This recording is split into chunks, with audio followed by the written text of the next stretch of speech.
എപ്പോൾ മരിക്കുമെന്ന് കണ്ടെത്തുന്ന എഐക്ക് വൻ ഡിമാൻഡ്. സാങ്കേതിക വിദ്യ ഉപയോഗിച്ചുള്ള ഡെത്ത് ക്ലോക്കിന് ഉപഭോക്താക്കൾ വർദ്ധിച്ചതായി മാർക്കറ്റ് ഇന്റലിജൻസ് സ്ഥാപനമായ സെൻസർ ടവർ ജൂലൈയിൽ ലോഞ്ച് ചെയ്തതിനു ശേഷം ഏകദേശം 1,25,000 തവണയാണ് ഈ ആപ്പ് ഡൗൺലോഡ് ചെയ്തിരിക്കുന്നത്. ഡെത്ത് ക്ലോക്ക് ഉപയോക്താക്കൾക്ക് സബ്സ്ക്രൈബ് ചെയ്യുന്നതിന് പ്രതിവർഷം $40 നൽകേണ്ടി വരുമെന്നാണ് റിപ്പോർട്ട്. മരണനിരക്ക് തടയാൻ കഴിയുന്ന ജീവിതശൈലി മാറ്റങ്ങൾ ആപ്പ് നിർദ്ദേശിക്കുന്നുണ്ടത്രേ. ഏകദേശം 1,200-ലധികം ആയുർദൈർഘ്യ പഠനങ്ങളുടെ ഡാറ്റ സെറ്റിലാണ് ഇതിന്റെ വികസിപ്പിച്ചത്. ഭക്ഷണക്രമം, വ്യായാമം, സ്ട്രെസ് ലെവലുകൾ, ഉറക്കം എന്നിവയെക്കുറിച്ചുള്ള വിവരങ്ങൾ ഇത് മരണ തീയതി പ്രവചിക്കാൻ വേണ്ടി ഉപയോഗിക്കുന്നുണ്ട്.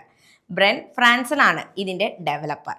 ഗ്രീം റീപ്പർ ചിത്രം ഉൾപ്പെടുത്തിയ ഒരു ഫെയർവെൽ ഡെത്ത് ഡേ കാർഡാണ് ഇതിൽ പ്രവചനത്തിലൂടെ ലഭിക്കുന്നത്. ആപ്പുകളുടെ ഹെൽത്ത് ആൻഡ് ഫിറ്റ്നസ് വിഭാഗത്തിൽ ഇത് ഉയർന്ന റാങ്കിലാണെന്നതാണ് ശ്രദ്ധേയം. എന്നാൽ കേവലം പ്രവചനത്തിനപ്പുറം ഈ സാങ്കേതിക വിദ്യയ്ക്ക് കൂടുതൽ വിപുലമായ ഉപയോഗങ്ങൾ ഉണ്ടാകാൻ സാധ്യതയുണ്ടെന്നാണ് ഇപ്പോൾ വിലയിരുത്തുന്നത്. സാമ്പത്തികമായ കണക്കുകൂട്ടലുകൾക്ക് ആയുർദൈർഘ്യം പ്രാധാന്യമുള്ളത് തന്നെയാണ്. US സോഷ്യൽ സെക്യൂരിറ്റി അഡ്മിനിസ്ട്രേഷൻ മരണനിരക്കുകളുമായി ബന്ധപ്പെട്ട പട്ടികയുണ്ടെന്നാണ് റിപ്പോർട്ട്. ട്രസ്റ്റുകൾക്കുള്ള വാർഷിക സാമ്പത്തിക റിപ്പോർട്ടിലാണ് ഇത് അവതരിപ്പിക്കുന്നത്. US 85 വയസ്സുള്ള ഒരാൾ ഒരു വർഷത്തിനുള്ളിൽ മരിക്കാനുള്ള സാധ്യത 10%, ശരാശരി 5.6 വർഷം വരെ ജീവിക്കുമെന്നുമാണ് ഈ ഏജൻസിയുടെ പ്രവചനം. എന്നാൽ ഇത്തരം പ്രവചനങ്ങളെക്കാൾ പുതിയ അൽഗോരിതങ്ങൾക്ക് കൂടുതൽ അനുയോജ്യമായ കണക്ക് നൽകാൻ കഴിയുമെന്നാണ് ബ്രെൻ ഫ്രാൻസൺ പറയുന്നത്.